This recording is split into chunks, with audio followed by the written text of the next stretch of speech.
For centuries, hospitals have been regarded as places where the veil between the living and the departed may be at its thinnest. The stress, anxiety, and profound emotions of patients, families, and healthcare professionals create an atmosphere ripe for encounters that defy rational explanation. Whether these encounters are glimpses of restless spirits or manifestations of collective energy, they contribute to the mystique that surrounds these institutions. Today, we delve into two compelling tales from hospitals in India, where the convergence of human vulnerability and the mysteries of the unknown give rise to experiences that challenge our understanding of reality. Welcome to the Extreme Encounters.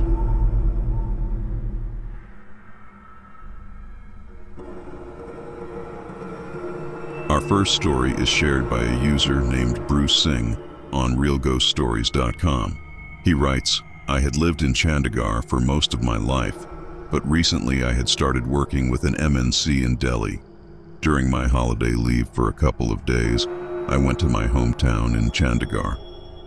Coincidentally, my father developed a medical condition and had to be admitted to Government Medical College and Hospital in Sector 32 for a hernia surgery. This is a government-operated hospital in Chandigarh, India.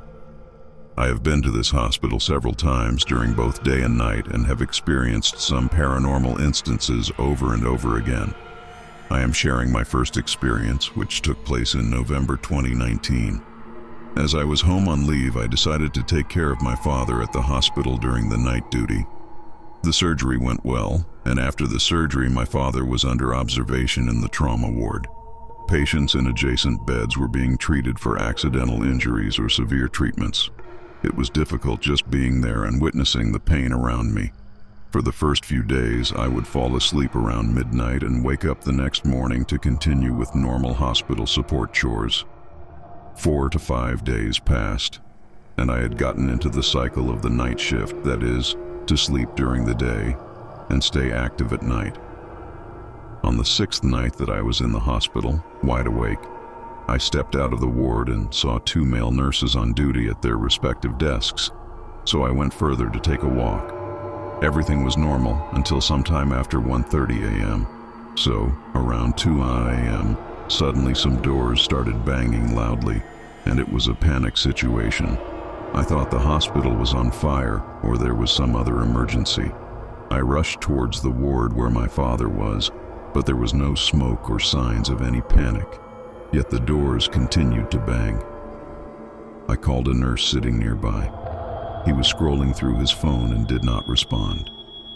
As the doors continued to bang, I went close to one of the doors and saw that it was bolted and locked from the outside. The lock was jumping as the door was being banged from the inside.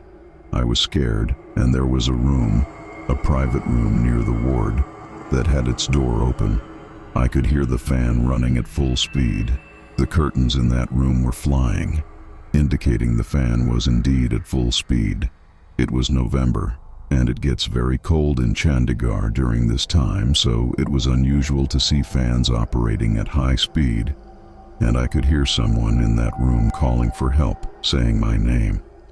That was when I was completely scared and approached the nurse in person. I told him that as I went to that side, I could hear voices calling for help. He answered with a straight face, "All this will continue until 3:30 a.m. and fade away by 4 a.m. He turned away and left, while I replied, "I don't understand." As he had mentioned, the banging continued until 3:45 a.m. and then suddenly stopped. I was shaken by this experience, so I waited until the morning when the staff would come to the hospital and open the doors that had been banging all night. I was curious to see what was in there. It was morning, and it was time for me to go home and sleep, but I stayed back for a few hours because I couldn't sleep without knowing what was behind that door. Finally, around 9 a.m., that door opened. It was the patient's kitchen. There was no one inside, just a small room with a wash basin, meal plates, and big utensils used to serve food in hospitals. Nothing else was in that room. The next night, the strange events repeated. There was even more drama with a patient who tragically passed away after secretly smoking in bed. It was chaotic, and amidst it all, I felt a presence I could not explain. The doors continued to bang that night, but I was scared to step out of the ward because I could not understand how these things worked. Over the next few nights, I stayed in the ward during the peak paranormal.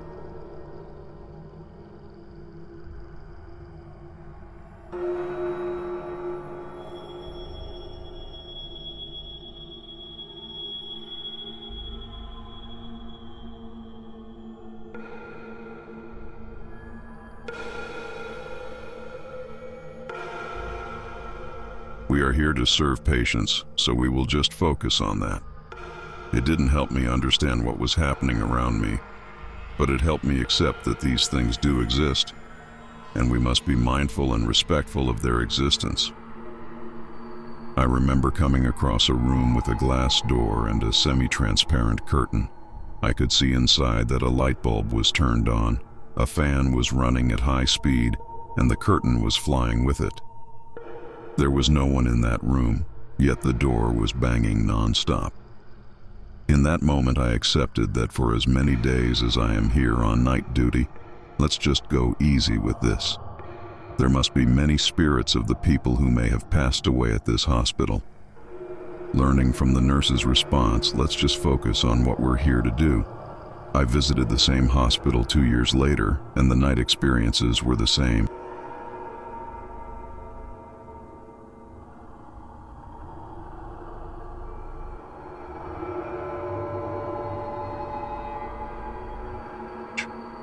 Our next story was shared by a user named Scar on yourghoststories.com. He writes, I never actually believed in ghosts, maybe because I have never had any experience, but this incident has changed my whole perspective of the paranormal. This experience is not mine. It is of my mother. She works as a nurse in a hospital in Nerul, Mumbai. The day this incident happened to her, she had to do an evening shift, and the day after that, she had a morning shift. During such consecutive shifts, my mom prefers to stay at the hospital in her room along with her colleague rather than return home at night and again head back to work in the morning. On that day during her evening shift, she started running a fever, and by the time her shift was over, that is at 11 p.m., she was really sick. She informed a fellow doctor about her fever, and after a quick prayer, quickly went off to sleep in her room, since she is very spiritual. Her roommate was on a night shift, so she was alone in her room. Anyway, she quickly dozed off to sleep. It was about 2 in the morning when she heard the door of her room open. She was surprised because she never sleeps with the door open, but she thought maybe she had forgotten to latch the door as she was very tired and sick. She saw someone dressed in a white coat. He had a stethoscope around his neck. She thought he might be a doctor who was on night rounds and came to check on her since she had informed earlier that she was sick. Suddenly she felt unusually cold in her room, as if someone had switched on the AC. As the man approached her, she noticed that with every step he took towards her, his face started to change. And what followed was even more strange. His face took the form of every single person she had met in her life, including me and my family. She was petrified. She couldn't even utter a word, much less scream. My mom tried to be rational and thought she was hallucinating under the influence of fever. She blinked a few times and then looked at the figure. This time she noticed that he had a calm but unfamiliar face and was standing right next to her by the bed. He did not speak to her or ask her any questions. He just reached out his hand and started checking her neck for temperature. By this time, she was convinced that he was a doctor and nothing else. But she noticed something quite odd.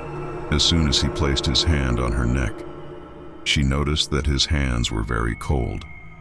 When it got unbearable, she tried to get rid of his hand, but to her surprise, he reached out his other hand and started choking her. My mom was terrorized by this, and when she looked up to his face, it once again started taking shape of all her loved ones. She wanted to scream at that moment, but she couldn't even manage a whisper. That's when she realized that she had a rosary in her bag, close to her bed. She quickly reached out for it, and as soon as she held it in her hand, that creature, whatever it was, just gave out a howl and vanished into thin air. My mom quickly got out of the room, taking the rosary with her. She fled to her friend's room, and after catching her breath, she told her everything. She too was startled on hearing this and said that she had had similar experiences in the hospital, like the lights going on and off on their own at night and sounds coming from a closed room, etc. Anyway, for the rest of the night she stayed with her and returned home in the morning after applying for a leave. When she came home, she tried to act normal and told my dad she was not feeling well. She seemed quite worried.